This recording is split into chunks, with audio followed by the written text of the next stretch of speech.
এক আমেরিকান ব্যক্তি একটা রেস্টুরেন্টে গেলেন। সেখানে গিয়ে ওই আমেরিকান ব্যক্তি চারপাশের সবাইকে পর্যবেক্ষণ করতে লাগলো এবং দেখল রেস্টুরেন্টের একদিকে এক ব্যক্তি বসে আছে, যার গায়ের রং ও পোশাক দেখে সে বুঝতে পারল ওই ব্যক্তি একজন ভারতীয়। ওই আমেরিকান ব্যক্তি কোনো ভারতীয়কে পছন্দ করত না।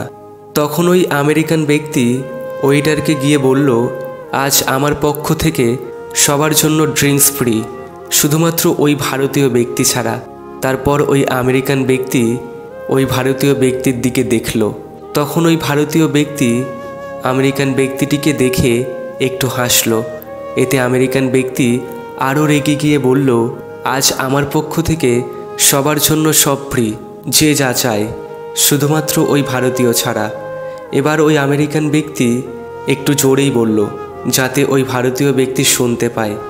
এবার ওই ভারতীয় ব্যক্তি আমেরিকান ব্যক্তিটিকে বলল, ধন্যবাদ। তখন ওই আমেরিকান ব্যক্তি ওয়েটারকে জিজ্ঞেস করল, ওই ভারতীয় ব্যক্তি পাগল কিনা। ওই ওয়েটার খুব শান্তভাবে বলল, পাগল উনি না স্যার, ওনার আপনাকে ধন্যবাদ জানানোটা স্বাভাবিক, কারণ এই রেস্টুরেন্টের মালিক উনি। বাস্তব জীবনেও অনেক সময় এরকম হয়, আমাদের কোনো শত্রু আমাদের ক্ষতি করতে চায়, আমাদের ক্ষতি করতে এসে আমাদের ভালো করে ফেলে। তাই শত্রু নয়, মিত্র বানাও। ঘরের থেকে ছোট দরজা, দরজা থেকে ছোট তালা, তালার চেয়ে ছোট চাবি, আর সেই চাবি দিয়েই বড় বড় ঘর খোলা হয়। তাই আপনার নেওয়া ছোট ছোট সিদ্ধান্তই অনেক বড় বড় পরিবর্তন আনতে পারে। একটি বীজ কোনো শব্দ ছাড়াই বড় হয়, কিন্তু একটি বড় গাছ ভেঙে পড়লে জোরে শব্দ হয়। ধ্বংসের শব্দ আছে, কিন্তু সৃষ্টি শান্ত।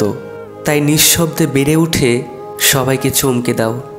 যখন মনে হয় সব কিছু আপনার বিরুদ্ধে চলছে, তখন মনে রাখবেন, বিমান সবসময় বাতাসের বিরুদ্ধে চলে, বাতাসের সাথে নয়।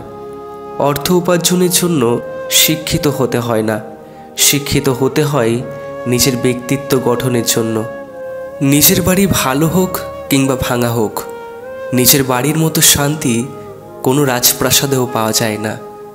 হাসিগুলো সবার জন্য হতে পারে, কিন্তু চোখের জল কোনো একজন বিশেষ মানুষের জন্য পড়ে। কথা বলার জন্যে যে শক্তি ও যোগ্যতার প্রয়োজন হয়, চুপ থাকার জন্যে তার চেয়ে অনেক বেশি শক্তি আর যোগ্যতার প্রয়োজন হয়। যেখানে পরিশ্রম নেই, সেখানে সাফল্যও নেই। যে তার গন্তব্য সম্পর্কে সচেতন, সারা দুনিয়া তাকে পথ ছেড়ে দেয়, তখন তাকে আটকাতে সাহস পায় না।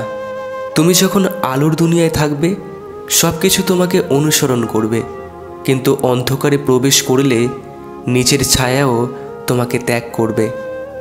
বন্ধু, ভিডিওটি ভালো লাগলে অবশ্যই লাইক, কমেন্ট, শেয়ার এবং সাবস্ক্রাইব করে পাশে থাকা বেল আইকনটি অবশ্যই অন করে দিও। ধন্যবাদ।